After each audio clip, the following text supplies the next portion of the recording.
I say we don't know from the Bible because the biblical scholars themselves, and I would like to mention a few.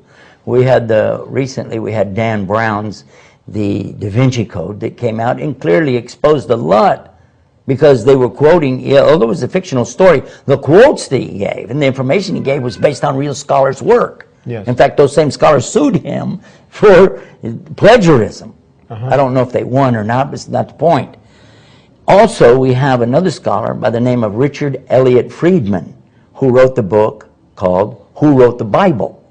And then we have recently another of the Christian scholars, Richard Elliott Friedman happens to be Jewish, and he's talking about the Old Testament. The New Testament scholars have come to the same conclusion. For instance, F.F. Bruce, and then very recently, Bart Ehrman. Yeah. He wrote a book, Lost Christianities. After that, he wrote Misquoting Jesus. And when you read it, you're going to say, how can I have any faith in the Bible anymore at all? He became an atheist. He was a dyed-in-the-world, Bible-thumping, Jesus-loving, born-again Christian, until he started studying at Princeton. And he found out that all the stuff he was saying and being taught was just air. The actual reality, what he saw in front of him, caused him to lose all faith. And this is what we do not want. We do not want Jews, Christians, or Muslims to lose faith.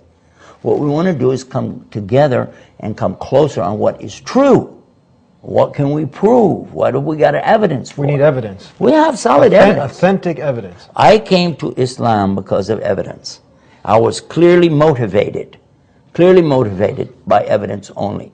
And the inspiration comes to me after seeing evidence. Then I think, okay, that makes sense. But to blindly follow something and say, this is my faith, that's blind faith. Even the Bible that exists today in English states that you're not supposed to do that. To have blind faith, the blind following the blind. What is that? It's hard, though, when you've grown up hearing people say over and over and over a certain statement, you can't help but fill in the blanks. There are just certain things you're going to say. Whether it's a little jingle from television, somebody starts it, you finish it. Something that you're used to seeing in the news, or something that you hear in the streets that people start saying, you can't help but finish it because it's what you've heard all your life. And that's what all they're doing is filling in the blanks, really. Yeah. Mary had a little lamb. It has to be. What are you going to say? Mary had a little Cadillac? It doesn't work. It's like, what'd you say? So we want the people to stop, use their brain, Yeah. think. Don't let the pastor think for you. Don't let this man over here, CNN, think for you. And don't misquote things. Yeah. What I just said, Mary had a little lamb. That's common. Everybody knows that. But if you misquote it, you could say, see, here's a woman who gave birth to a sheep. That's what it says. Mary had a little lamb. Don't you say, oh, this woman had a little boy? Oh, okay, you mean by that she gave birth. Here we don't mean that at all. We're saying that she owned it. And there's a big difference. If you said God had a son, what are you saying? No. God owns all of his creation, including this great Messiah and prophet. So what we have from a copy of a copy of a copy of a copy, a copy, what's not a copy of the original, is there anywhere in this that Jesus explicitly, not implicitly, says that I am the Son of God? No, not really. No, okay. No, he doesn't say I am. No, he doesn't. He actually says I'm the Son of Man. This is what we find. About 83 times, no? One of the things they'll say is, well, look where he said, I am that I am. And that's what God said in the Old Testament, I am that I am. But you don't know what that was, even in the Koine Greek. Yeah. All right. For instance, there's another one, and when it talks about in John, the Gospel of John, that in the beginning was the Word, and the Word was with God, and the Word was God, and God spoke the Word, and the Word became flesh. And they use all of this to say it was Jesus, but nowhere in those, up until 19 verses after this starts up, do you find the word Jesus is not even connected to the expression. Okay? But actually, in the Greek, which is a translation of a translation of a copy of whatever, according to these scholars I just quoted from, in the Greek even, it didn't say that. It didn't say that. In the beginning was the Word was with God, the Word God. There's no was there. The Word God. That's it. That's how it actually is. So you can't even use that as a basis for the argument. Even a copy of a translated copy of a copy of a copy of a, you can't use it because it didn't actually say that.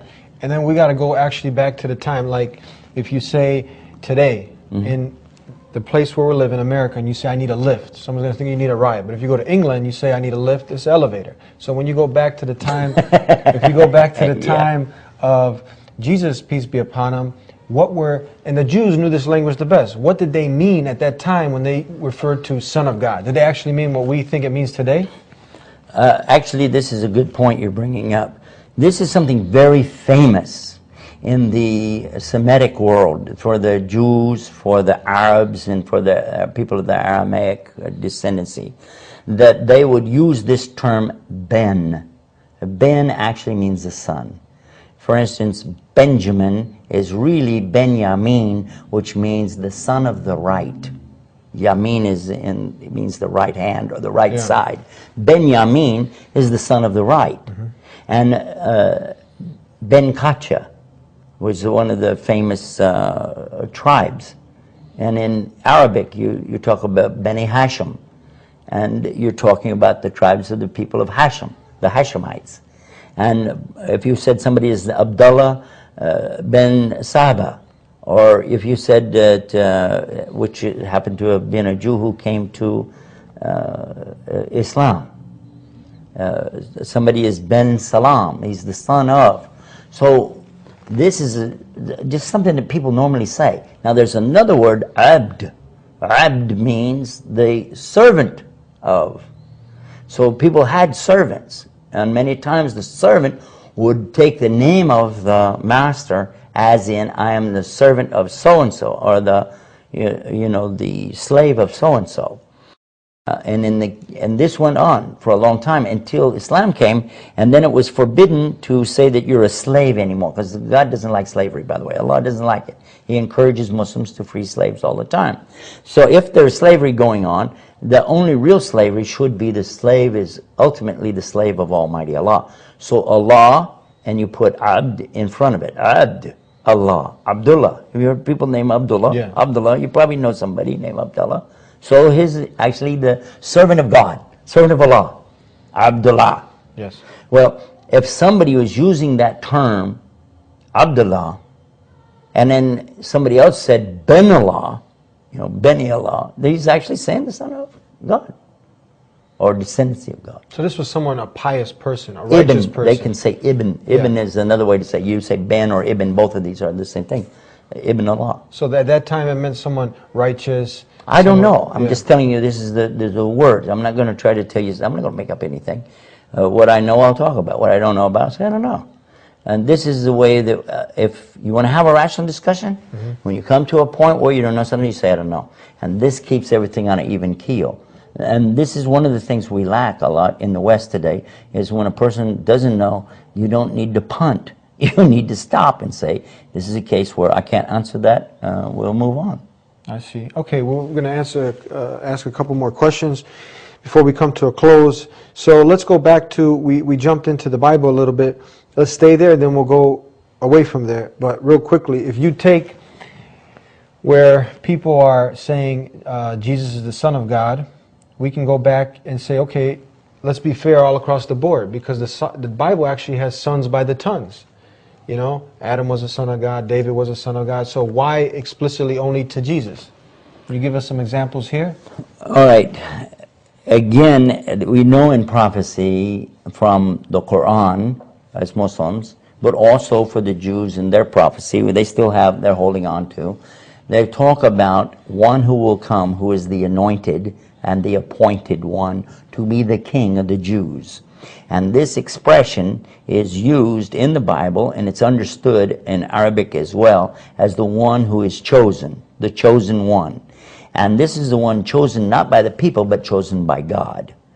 And this is the point of being chosen. Okay, so when you're talking about the chosen one, the Jews themselves chose their kings. They, through their own electoral college, like we have today, chose from their elite, chose who should be the king amongst them.